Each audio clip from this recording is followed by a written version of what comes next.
Ever wonder what's really behind the headlines? Or why certain theories just won't go away? Dive into the world of the No Name Podcast, your go-to podcast for unraveling the mysteries of conspiracies, politics, and everyday life. Each week, we blend our opinions, analysis, with some storytelling to uncover the hidden layers of our world. From the latest political intrigue to the most fascinating conspiracy theories, we bring you a balanced dose of skepticism and insight. Whether you're a seasoned critical thinker or just curious about the whispers that swirl around us, we offer a space where your questions are welcome, and your mind can wander freely. Tune in, spark your curiosity, and let's embark on this journey of discovery together. The No Name Podcast, where every episode is a new chance to think critically and see the world through a different lens. Don't miss out. Subscribe today and join the conversation. Hey, I'm Jeremy. Happy Hump Day. What's up, everybody? It's Dustin. And it's Trey. Got Trey in the house. Chilling like a villain. Trying to. Trying to get through the week, right? Yeah. chilling like the real Joe Biden on a private island. Oh, man. The real one. The Epstein Island. No comment. Where is the list? Where Somebody bring me the Another list. thing they won't give us. Oh, give me the list. Come on. They'll never give you the truth. That might be the slogan. They'll never give you the truth. Never get the truth. Oh, my gosh. Well, welcome to the No Name Podcast bonus episode. This week, since we've added Trey on, we're going to kind of go back to what got Trey into not believing anything. Yeah, we call them. They call them conspiracy theories. What got you into conspiracy theories? They're just theories. What got you into theories? Theories. I think the first thing that really got me is like when I started growing up, when I grew up, my mom would say question everything. She didn't like when I did it with her, but parent always says question everything except for me. Right. I am the author of truth in this house, but I started reading stuff, and like I was getting punishment and stuff. So I would read the Bible a lot, and I started listening to pastors preach. I'm like, that doesn't sound right. Hey, hang on. While you're saying that, I want you to tell the story of why you had to read the Bible a bunch when you were a kid, because that is one of my favorite parenting hacks I've ever heard. I got in trouble a lot. So in order to get off punishment, my mom would make me do biblical reports. So it sometimes it'll be do a chapter, and sometimes it's like read this book. But no, when you would argue with her, and you said she would have you open up the Bible and say, find where find where this is okay in the Bible, or something like that. That was one of them too. Like I guess, she would say, like, trauma just hit me. We're gonna have to take a break. I need a moment. I would never forget. It was one morning. I'm coming down the stairs. My sister's like being a cuss word, and I'm angry because she pushed me down the steps and something I fall. So I'm like, now I gotta like readjust my outfit. I'm like a pretty boy at this stage, right? And then I'm like, ugh. So she calls my mom because like I slapped her on the back of the head because she pushed me, and she's crying because like it was like a really good slap on the back of the head. And so my mom said, and she's like, what is wrong with you? And I told my mom, like, I'm not talking to you because I know I'm right here. And so I had like a real bad attitude. And my mom said, I speak to that spirit of rebellion and witchcraft. Like, golly, like I'm not a demon. Like, what are you talking about? I'm a warlock here. I'm just angry with my sister at this. And then so she said, and she always used to quote the scripture. It's how can you love? Because I was like more of a Christian. I was really involved in the church. And then I think of my sister. Not saying my sister wasn't, but I was like really involved in the church. And my mom says, she said, how can you love Jesus when you don't even love your sister? Because that's in the Bible. And I'm like, so now my attitude just got inflamed. And like, this is all before we go to school. And then she said, I want you to read this scripture. And she's on the phone. So she tells me where to go. I read it. I'm angry and I'm crying because the scripture is cutting me. And it's talking about how you can't have a bad attitude and stuff like that. And like, whatever. And I was like, okay, I calm all the way down. And so like the Bible has like always like my source of, I guess, morality, and like it should be for a lot of people. So that kind of started my journey into skepticism with everything, because then you read it and some of the stuff that I've heard growing up was like, that's not right. What about this? And I grew up in like an old Baptist church where, brimstone fire, you're going to hell and if you do everything. You're like, that's where I grew up too. Yeah. And it some people don't know, like I grew up in a church, or not say grew up in a church, because the church I grew up in, it had all these things. But like I was going in summer to my great grandma's church, and they didn't have no instruments or nothing. And they would say, because that's the devil. I'm like, well, I worship the devil a lot. And so those cultural traditions are like, something's not right here. Let me figure out what I want to believe for myself. My mom encouraged us to do that with the Bible. And then as I started to venture off into other books, learn about Islam, learn about Buddhism, a little bit about Hindu, I was kind of like, there's some different stuff in here. I got some questions. And then I just started questioning it and finding the answer. And then that translated over when I started learning about history. And I'm like, I would never forget global history did it. Like that was the subject that pushed me over the edge to say, I don't trust anything. And as I told you, I shared with y'all, one of the first stories was the moon. And then I was learning about global history, how they had a saying that said Britain, the sun doesn't set in Britain because they had conquered so many countries. I was like, man, that's crazy. Like this country is literally dominating the world. Like this is like Alexander the Great on crack. Like, and then like the sun doesn't even go down because, they got so many areas in the world. And then, we get to America and her dominance and some of the stuff she did to his people and all that. And I'm like, man, it's like, boy. And so when I grow up and is, we see as white guys doing this to the world, right? And I was like, okay, man, okay, we got it. And like, man, they just going crazy. And then I was like, they went to the moon too. Wow, man, this is crazy. That's it. And I was like, wait, they went to the moon and didn't go back? That is so out of character. like Britain didn't do that. Like people had to fight for the independence to get out of Britain, right? And in America, like she didn't just keep, the Eastern Hemisphere. She France sold her land back, and they told people it's gold in the West, and people literally started making other states because they're trying to find gold. I'm like, this is not a common thread. So we go to the moon and then we just stop. Our technology was so good that our president even picked up a landline phone and called them while they're on the moon. Oh, that's crazy. He said, "What's the weather like up because there?" that landline, the landline, because people. the landline goes straight to the moon. Can you? The moon. It's a long wire. That's right. Come on. So, and then stuff like that, and then you start looking at, oh man, like why are we not in Antarctica? If they're said to be under that ice, gold and oil that can potentially like make all our oil go back down. Oh, to 50 there's cents. people in Antarctica. It's just not the people. Right, and that's and But we can get into that another day. absolutely. But I'm just stuff like that. Like why? I start asking why a lot, and then I start looking at the map. I think another thing was 9/11 really did. Cause I had to do a book report on 9/11. And like I was 7th grade when it happened. So, like years later, like a couple of years later, I don't remember it like this. And I was telling people like this is not the thought. Like this is not how I remember it. It's like, no, this is what happened. Like, no, it is not. And then I started like, oh, the Mandela effect. Oh yeah. And then, The Mandela effect hit me hard when I finally learned about the Mandela effect. I was like, oh yeah, the Berenstain Bears. Right. The Berenstain Bears was not spelled that way. Right. See, stuff like that. Even the smoke. Fruit of the Loom and so that's when I started saying you can't trust anything. I think, and then the movie The Matrix really just like opened my eyes. Like, dang, we may be plugged into a system that's a system to keep us this way, to keep us. And then you watch shows like The Network. I don't know if y'all seen the movie The Network. No. I don't Oh man, I've seen that. you got it. If you can find, it might be on Prime. The Network. The guy has a breakdown. You probably seen this clip, and he's saying, "How can you trust anything your government says?" And he goes off. Yeah. And he's like, he's just breaking it down how they make us people like us crazy because we're questioning the mass production of information that we're getting. Wow. So Speaking of Prime, did you ever watch that movie I told you about? Which one? Demon House. Not yet. It's on the list.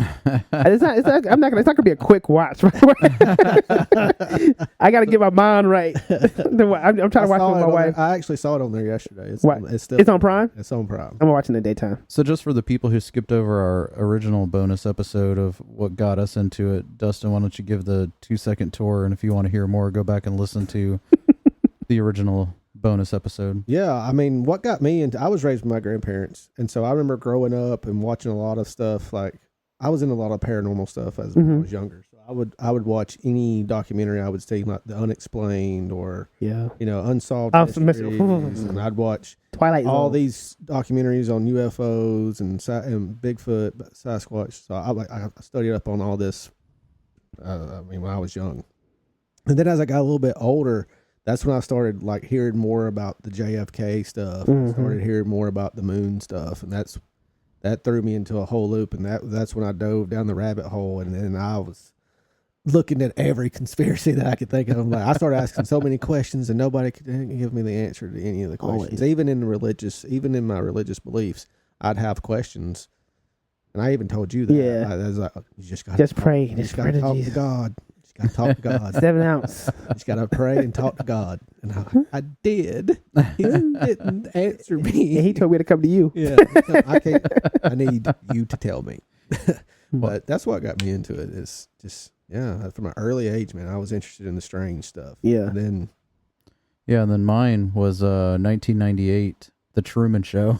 That's another good one. that's a great movie, man. That Every time I go back and watch the movie, my mind is blown. that movie just messed me up when I was a kid, and I literally just started looking at everything for cameras, and I'm like, the whole world is looking at me in a snow globe, and I'm like, even today, sometimes when I'm driving down the road, even today, and like 3 people pull out in front of me, and then just like put on the brakes, and I have to like go around them or something, and then someone will Yeah. veer off and cut me off again when I'm trying to go around them. I'm like, what are you not wanting me to do? You not wanting me to get to work right now? Are you trying to make me go a different way? Right. Like, it still messes me up even today. And I'm like, Does Stranger Than Fiction have you seen that Will Ferrell movie? yes, It's the same thing like the Truman Yes. Show. Yeah. Did you get those vibes? absolutely. I hate that. Like somebody I else hate is it. writing your story, Yeah. and you're like, I just got to do it. Yeah, it's weird. Like, I'm telling you, that movie is kind of what set me off down that path of I don't believe anything anymore. And that was literally like the moment for me. Yeah. Whereas like watching that, I'm like, I walked away from that going, oh boy. Like, oh boy. Could this be I mean, happening to me? I think I was 8 or 10 years old when that movie came out, and I'm like, oh my gosh, this is so bad. Like, this is so bad. And I've never been the same since. And as I've gotten older, and you kind of look at the way everything unfolds, and it's like, okay, why are you wanting me to believe this? Yeah. Why are you setting the stage this way when clearly you're wrong? Right. And the more I kind of look at that aspect, that's kind of just fed my I don't believe anything until I see it with my own eyes. Mm-hmm. So some people say, oh, you're such a conspiracy theorist. I'm like, I mean, maybe to you, Right. Or and like, Tupac. well, you don't even believe in the moon landing. Right, You well- probably believe the Earth is flat. And I said, How do you know? how do I know? Sure. I haven't seen it with my own eyes. Right. And somebody that I know, love, or trust has not seen it for their eyes either. Right. Yeah. So yeah, I mean, maybe it's flat. I have no idea. I'm not saying I'm Flat Earth Dave out there, Right. but I haven't seen Could be it. a snow globe. I haven't seen it. Could be a snow globe. Hey, maybe it's a snow Yeah, globe. Maybe I it's mean- a flat map. I don't know. I haven't seen it. I laugh So- sometimes whenever I joke about flat Earth, Mm-hmm. flat earthers. I'll laugh, but it does. That's not me saying that I'm just telling them they're wrong. I mean, it's to me. I think anything's possible. Yeah, it's possible that the Earth could be flat. I don't personally think it's flat, but when somebody gives me their reasons behind it, I mean, I'm going to listen to them. Hey, we could get into it, but I'm gonna be honest. I'm gonna share this crazy story with y'all about my experience. Go to France, and I don't sleep on planes. I'm telling people I don't either. Like I I can't think either. the trip to Italy, I had a sinus infection, so like I was popping pills to make me go to sleep because I was miserable because the ears popping, nose doing. But for the most part, I got to be dog tired to sleep on a plane. And we're flying back. It's a 7-hour, 9-hour flight.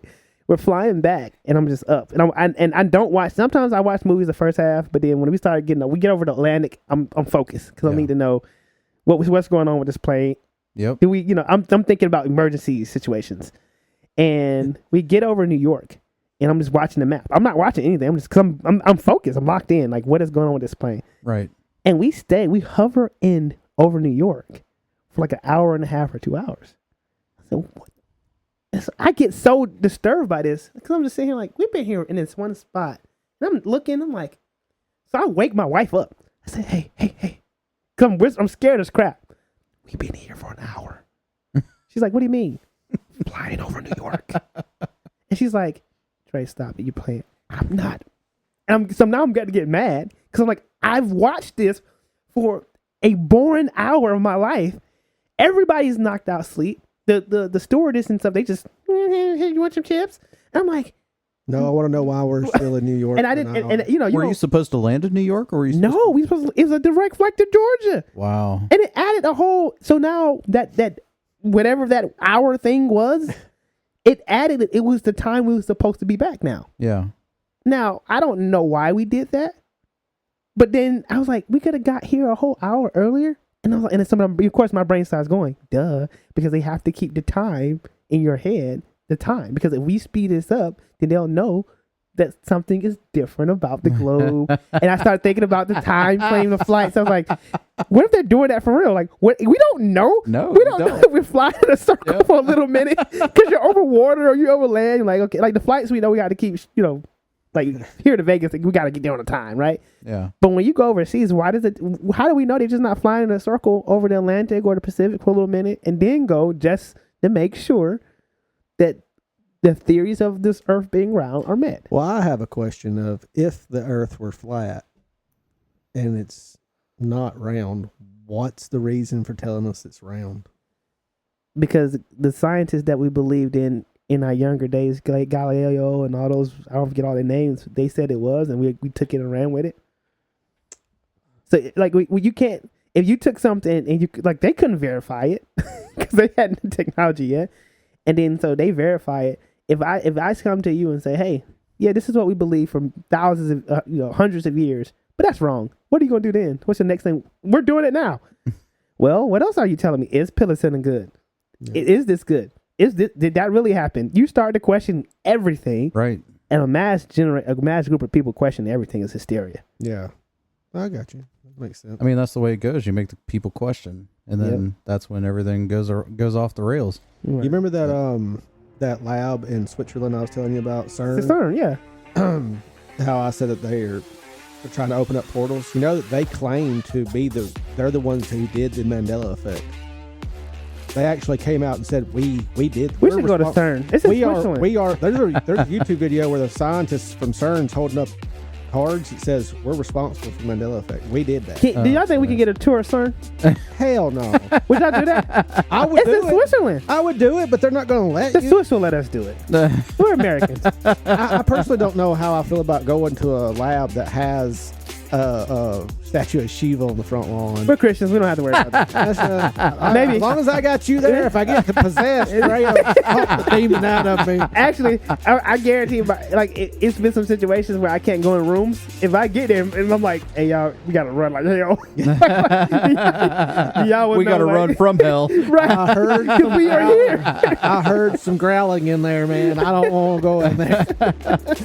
Well, hey, we just wanted to have this bonus episode to introduce you to Trey officially and just kind of hear some of his backstory and whatnot. So Thank you, forward- guys. for Yeah, having welcome me. I aboard. We're appreciate glad it. to have you part of the team, man. I appreciate it. Yeah, so look much. forward to a lot more good topics to come. This is going to be a fun ride. Yeah. Oh yeah. Oh yeah. We'll see how long it goes before we get shut down or something. I don't know. Hey, Skinwalker Ranch, man. Skinwalker Ranch. Well, we appreciate you listening, and we'll talk to you again on Monday.